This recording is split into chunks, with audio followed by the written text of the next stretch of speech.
Hi everyone.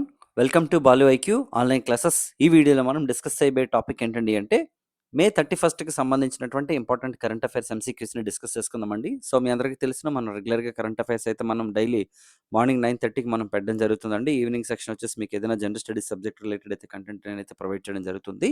So మరి మీరు కనుక ఫస్ట్ టైం మన బాలు ఐక్యూ ఛానల్ని విజిట్ చేస్తుంటే ఛానల్ని సబ్స్క్రైబ్ చేసుకోండి. అలాగే వీడియోని లైక్ చేసి మీ ఫ్రెండ్స్‌కి షేర్ చేయండి. అలాగే మన బాలు ఐక్యూ యాప్‌ని మీరు గూగుల్ ప్లే స్టోర్ నుంచి డౌన్‌లోడ్ చేసుకోండి. ఇందులో మీకు అన్ని రకాల కంటెంట్లు ఉంటాయండి. సింగిల్ సబ్జెక్ట్స్ అలాగే మల్టిపుల్ సబ్జెక్ట్స్ మీకు అవైలబుల్ ఉంటాయన్నమాట. అలాగే ఫుల్ కోర్సెస్ కూడా అందుబాటులో ఉంటాయండి. నేనేదైతే చెప్పినటువంటి ఇండియన్ హిస్టరీ గాని, ఇండియన్ పాలిటీ ఇవేవైతే ఉన్నాయో మీకు అవన్నీ కూడా మీకు అవైలబుల్ ఉంటాయన్నమాట. మరి ఫస్ట్ క్వెషన్ చూద్దామండి. 2026 ఐపీఎల్ ఛాంపియన్‌గా నిలిచినటువంటి రాయల్ ఛాలెంజర్స్ బెంగుళూరు తొలిసారిగా ఎప్పుడు టైటిల్ గెలిచారంట. చూడండి ఇక్కడ మనకి నిన్న జరిగినటువంటి మ్యాచ్‌లో అనమాట 156 ఏదైతే టార్గెట్ ఉందో దాన్ని చేజ్ చేయడం జరిగిందండి. విరాట్ కోహ్లీ ఓకేనండి. దాదాపు 75 రన్స్ అయితే చేయడం జరిగిందనమాట. సో మరి చేజింగ్‌లో మనకి ఆర్‌సీబీ అనమాట 156 రన్స్‌ని చేజ్ చేసి మళ్ళీ 2026లో కూడా ఐపీఎల్ టైటిల్‌గా గెలవడం జరిగింది. మరి ఫస్ట్ టైమ్ ఎప్పుడు గెలిచారు వీళ్ళు? 2018, 2020, 2025 అండ్ 2024 అండి. లాస్ట్ ఇయర్ అండి. అంటే 2025లో ఓకేనండి. ఆర్‌సీబీ అనమాట టైటిల్ గెలిచింది. అంటే 18 ఇయర్స్ తర్వాత ఆల్మోస్ట్ అనమాట వాళ్ళకి టైటిల్ అయితే వచ్చిందనమాట లాస్ట్ ఇయర్. సో తర్వాత బ్యాక్ టు బ్యాక్ టైటిల్స్ గెలిచారండి. ఈ టైటిల్‌తోని కెప్టెన్ వచ్చేసి వీళ్ళకి రజత్ పటీదార్ అండి. అలాగే నెక్స్ట్ తీసుకుంటే మనకి దీంతో ఒక రికార్డ్ కూడా క్రియేట్ చేయడం జరిగిందనమాట. ఆర్‌సీబీ ఏంటంటే ఇదివరకు చెన్నై సూపర్ కింగ్స్ అలాగే ముంబై ఇండియన్స్ 2 మాత్రమే బ్యాక్ టు బ్యాక్ టైటిల్స్ గెలిచాయనమాట. అంటే వరుసగా 2 టైటిల్స్ గెలిచాయండి. అలా ఇప్పుడు ఆర్‌సీబీ కూడా 2 సార్లు టైటిల్స్ అయితే గెలవడం జరిగిందనమాట.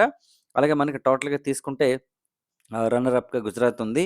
అలాగే మరి నెక్స్ట్ తీసుకుంటే మనకి ఇందులో orange cap, next purple cap అని 2 ఉంటాయండి. ఆరెంజ్ క్యాప్ అనేది బ్యాటింగ్‌లో ఏస్తారు. అలాగే పర్పుల్ క్యాప్ వచ్చేసి మనకి బౌలింగ్‌లో ఏస్తారనమాట. Highest wicket టేకర్‌కి. మరి ఆరెంజ్ క్యాప్ అయితే మనకు తెలిసినండి వైభవ్ సూర్యవంశీ ఈయన 776 రన్స్ అయితే చేయడం జరిగిందనమాట. ఆర్ఆర్ తరపున అంటే రాజస్థాన్ రాయల్స్ తరపున. మరి ఎవరికి పర్పుల్ క్యాప్ వచ్చింది అనేది మీకు తెలిస్తే మీరు కింద కామెంట్ బాక్స్‌లో చెప్పండి. ఏ బౌలర్‌కి, ఏ టీమ్‌కి వచ్చిందన్నది చెప్పండి.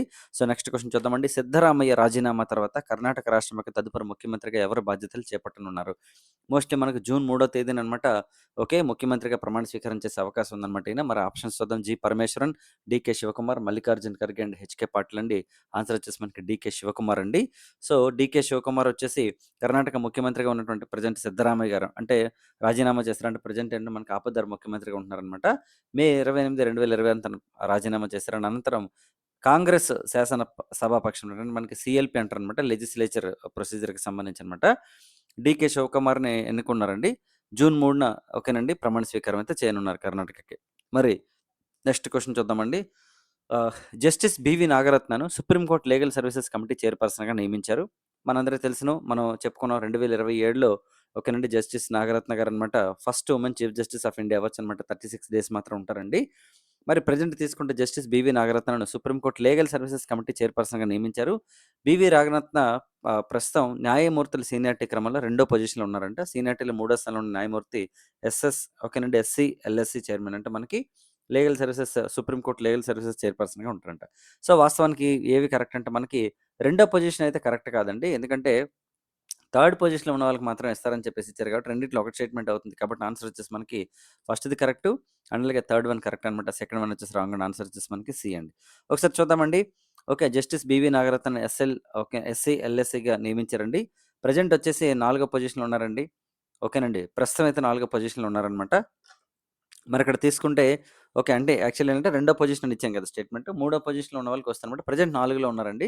ప్రెజెంట్ ఎవరంటే జేకే మహేశ్వరి పదవి విరమణ తర్వాత వస్తారు. అంటే జేకే మహేశ్వరి గారు వచ్చేసి జూన్ 28 వరకు ఉంటారనమాట. జూన్ 29 నుంచి కూడా మనకి ఓకే. సీనియారిటీలో మూడో పొజిషన్‌కి వచ్చినటువంటి బివి నాగరత్న గారు ఉంటారండి. చూద్దామండి సుప్రీం కోర్ట్ పరిధిలోకి వచ్చే కేసులు అంటే మనకి ఏం చేస్తుంది అసలు లీగల్ సర్వీసెస్ అథారిటీ అంటే మనకి చూడండి ఇక్కడ సుప్రీం కోర్ట్ పరిధిలోకి వచ్చేటటువంటి సమాజంలో బలహీన మరియు అట్టడుగు వర్గాలకు ఉచిత మరియు సమర్థవంతమైనటువంటి న్యాయ సహాయం అందించనండి. 39 ఏదైతే క్యాపిటల్ ఆర్టికల్ ఏదైతే ఉందో అది ఫ్రీ లీగల్ ఎయిడ్ గురించి చెప్తుందంటే మనకొచ్చేసి 42nd కాన్స్టిట్యూషన్ అమెండ్మెంట్ ద్వారా 1976లో మనకి యాడ్ చేయడం జరిగిందండి. లీగల్ సర్వీసెస్ అథారిటీ చట్టం కింద ఓకే. సెక్షన్ 3A కింద మనకి కమిటీ ఏర్పాటైందండి. ఇందులో చైర్మన్‌తో పాటు భారత ప్రధాన న్యాయమూర్తి నామినేట్ చేయబడినటువంటి 9 మంది సభ్యులు ఉంటారండి. మొత్తం 9 మెంబర్స్ ఉంటారనమాట. చాలా చాలా ఇంపార్టెంటు. ఓకే. మరి నెక్స్ట్ చూడండి ప్రతి సంవత్సరం మే 31న అంటే కింది ప్రకటనలో గమనించండి అని ఇచ్చారు ఇక్కడ మనకి. ప్రతి సంవత్సరం కూడా 31 మేన పొగాకు వ్యతిరేక దినోత్సవంగా జరుపుతారు. ఇది మనందరికీ తెలుసును. మరి 18-24 వయసు గల వారిలో సుమారు 91,933 మంది పొగాకు అలవాటును మానేందుకు చికిత్స కోరారంట. 2016 నుంచి 2026 నాటికి వ్యాప్తంగా పొగాకు వినియోగదారుల సంఖ్య అనేది 99.31 కోట్లకు పెరిగిందని నివేదిక పేర్కొందంట. సో, ఇది థర్డ్ వన్ రాంగ్ అండి. ఫస్ట్ 2 కూడా కరెక్ట్ అనమాట. ఇక్కడ చూడండి నో టొబాకో డే అండి మనకి 26 మే 31 అనమాట. Okay. Protecting children from tobacco industry interference అన్నదనమాట ఇక్కడ మనకి. అయితే ఇక్కడ చూడండి ఇక్కడ పొగాకుకు సంబంధించి మనం ఇక్కడ మూడో స్టేట్మెంట్ ఏమిచ్చామండి మనకి 99.31 కోట్లకి పెరిగిందన్నాం కదా! ఆ 99.31 అంటే మనకి ఫోన్‌లు స్వీకరించిందనమాట. యాక్చువల్లీ ఇక్కడ చూడండి. ఓకే. పొగాకు విరమణ కేంద్రానికి 10 సంవత్సరాల్లో 1,00,000 ఫోన్ కాల్స్ వచ్చాయంట. 2016 నుంచి 2026 వరకును. దాదాపు 2.5 లక్షల మందికి అరౌండ్ 2.32 లక్షల మందికనమాట విముక్తి కలిగించారండి. సో, ఇందులో ఏంటంటే నికోటిన్ ఉంటుంది. దీన్ని పీల్చడం వల్ల ఏమవుతుందంటే ఊపిరితిత్తులు అయితే పాడైపోతాయి. లంగ్స్‌కి ఎఫెక్ట్ అవుతుందనమాట ఎక్కువగాను. సో, దీని నుంచి దీని బారి నుంచి తగ్గించడం కోసం అనమాట గవర్నమెంట్ వచ్చేసి ఏం చేస్తుందంటే మనకి కౌన్సెలింగ్ అనేది ఇస్తుందనమాట యాక్చువల్లీ. చూడండి దేశంలోని జాతీయ పొగాకు విరమణ సేవల కేంద్రానికి అంటే ఎన్‌టీక్యూఎల్ఎస్ గత 10 ఏళ్లలో ఎన్నంటే 1,00,000 ఫోన్ కాల్స్ వచ్చాయంట. అరౌండ్ 2.32 లక్షల మందికి దురలవాటు నుంచి విముక్తి పొందేలా అందించారండి. 37 లక్షల మందికి పైగా కౌన్సెలింగ్ ఇచ్చారంట. ప్రపంచ పొగాకు వ్యతిరేక దినోత్సవం సందర్భంగా వివరాలు ఇచ్చారు. అంటే ఈ డేటా అయితే ప్రెజెంట్ రిలీజ్ చేశారు 10 ఇయర్స్ తర్వాత మనకి. అంటే ఈ 10 ఇయర్స్ గురించి ఇచ్చారనమాట. పొగాకు అలవాటు మానుకున్న వారిలో 18-24 సంవత్సరాల యువత 91,000 మంది ఉన్నారంట. ఓకేనండి. ప్రజల చేత పొగాకు అలవాటు మాన్పించడం కోసం కేంద్ర వైద్య ఆరోగ్య మంత్రిత్వ శాఖ 2016 మే 30 తేదీన టోల్ ఫ్రీ అండి 1800 112356 అనే సర్వీసెస్‌ని పెట్టిందండి.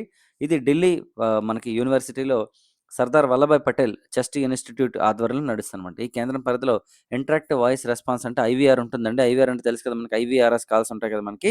ఇంటరాక్టివ్ వాయిస్ రెస్పాన్స్ కాల్స్ అంటారనమాట వాటిని. ఓకే. 2016 మే నెల నుంచి కూడా మనకి ఇస్తున్నారనమాట.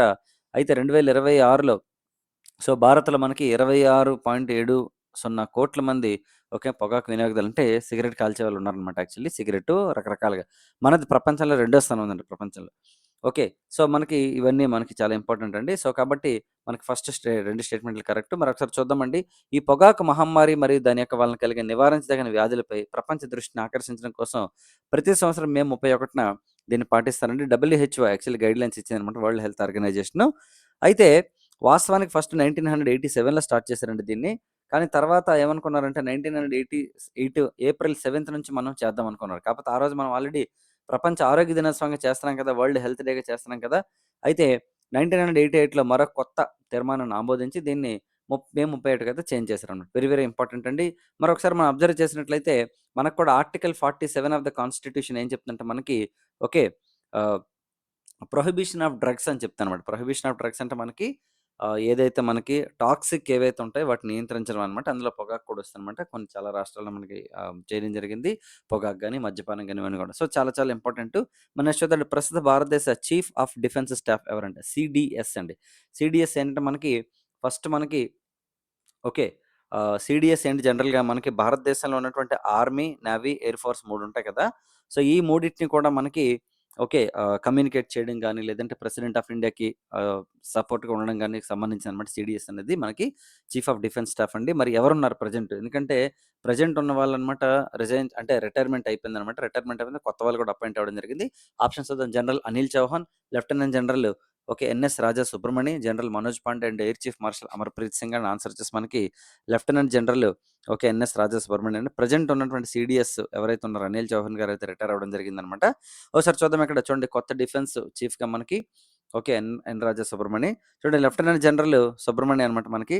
లెఫ్టినెంట్ రిటైర్డ్ ఎస్ఎస్ రాజా మనకి చీఫ్ ఆఫ్ డిఫెన్స్ స్టాఫ్‌గా వచ్చారనమాట. ఆయన స్థానంలో మనకి ఓకే. అనిల్ చౌహాన్ గారి స్థానంలో నియమితులయ్యారనమాట. మరి మొట్టమొదటి సీడీఎస్ ఎవరు మీరు కింద కామెంట్ బాక్స్‌లో చెప్పండనమాట. ఓకేనండి. ఫస్ట్ సీడీఎస్ ఎవరు అంటే సీడీఎస్ అంటే మనకి చీఫ్ డిఫెన్స్ స్టాఫ్ ఎవరన్నది మీరు నాకు చెప్పండి కింద. నెక్స్ట్ చూడండి క్రింది ప్రకటనలను పరిశీలించండి. దేశీయ జౌళి పరిశ్రమకు అవసరమైన ముడి సరుకు అందుబాటులో ఉంచేందుకు కేంద్ర ప్రభుత్వం పత్తి దిగుమతులపై కస్టమ్స్ సుంకాలను తాత్కాలికంగా మినహాయించింది. కస్టమ్స్ టాక్స్ అంటారు కదా మనకి.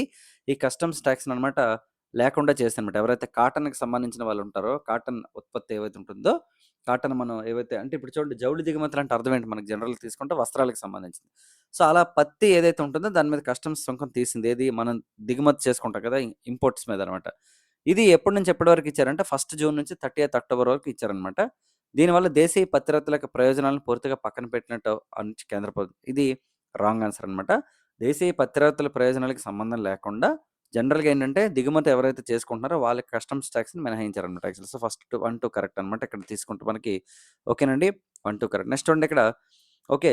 జౌళి పరిశ్రమలకు అవసరమైన ముడి సరుకును అందుబాటులో ఉండేందుకు కేంద్రం కస్టమ్స్ సుంకాలను తాత్కాలికంగా మినహాయించింది. ఇది ఒకసారి ఇక్కడ చూద్దాం డీటెయిల్‌గా.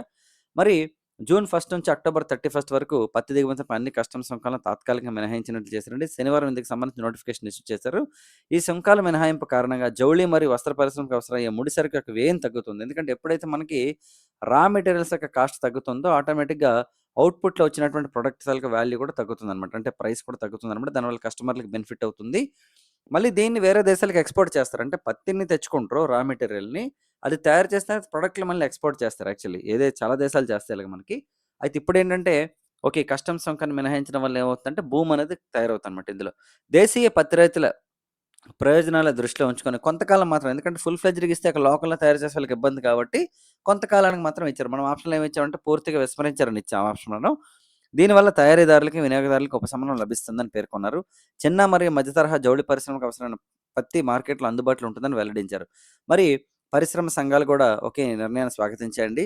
వస్త్ర రంగానికి చాలా అవసరం అని చెప్పారనమాట. ఈ చర్య వస్త్ర రంగానికి లభ్యతను పెంచుతుందని అపారల్ ఎక్స్‌పోర్ట్ ప్రమోషన్ కౌన్సిల్ కూడా చెప్పిందనమాట. ఓకే. సో, ఇవండి ఈ రోజుకి అంటే మే 31కి సంబంధించినటువంటి ఇంపార్టెంట్ కరెంట్ అఫైర్స్ ఎంసీక్యూస్. నేను మీకు రెగ్యులర్‌గా మార్నింగ్ సెక్షన్ మీకు కరెంట్ అఫైర్స్ పెడుతున్నాను. మరి మీకు రెగ్యులర్‌గా కావాలా? ఆల్టర్‌నేట్ డేస్‌లో కావాలా? వీక్లీ కావాలన్నది మీరు కింద కామెంట్ బాక్స్‌లో చెప్పండి. ఎందుకంటే ఒకవేళ కరెంట్ అఫైర్స్ చేయకపోతే వేరే సబ్జెక్ట్ అయినా సరే నేను మీకు ఖచ్చితంగా ప్రొవైడ్ చేయడం జరుగుతుందండి. సో, మరి నా వీడియోస్ రెగ్యులర్‌గా చూస్తున్నందుకు, మన ఛానెల్‌ని సబ్స్క్రైబ్ చేసుకున్నందుకు థాంక్ యూ వెరీ మచ్ అండి. మరి అలాగే నా యొక్క ఎక్స్‌ప్లనేషన్ గనుక మీకు నచ్చినట్లయితే మన ఛానెల్‌ని సబ్స్క్రైబ్ చేసుకోండి. అలాగే మన బాల్యో ఐకి యాప్‌ని డౌన్‌లోడ్ చేసుకోండి గూగుల్ ప్లే స్టోర్‌లోంచి. మీకు డెఫినిట్‌గా మన యాప్ అయితే ఖచ్చితంగా ఉపయోగపడుతుంది. ఇందులో మీకు కంటెంట్ వీడియోస్ ఉంటాయి, టెస్ట్ సీరీస్‌లు ఉంటాయి. చాలా అవైలబిలిటీ ఉంటాయన్నమాట. సో, మరి నెక్స్ట్ వీడియోలో మళ్ళీ కలుద్దాం. ఈరోజు ఈవినింగ్ ఇంకొక వీడియోతో నేను మీకు క్లాస్ అయితే ఇవ్వడం జరుగుతుంది. మన ఛానెల్ సబ్స్క్రైబ్ చేసుకోండి. సెంట్రల్ ఎగ్జామ్స్‌కి మీరు ప్రిపేర్ అవుతున్నా, స్టేట్‌కి ప్రిపేర్ అవుతున్నా డెఫినిట్‌గా ఉపయోగపడుతుంది. నెక్స్ట్ వీడియోలో మళ్ళీ కలుద్దాం. Thank you so much and wish you all the best.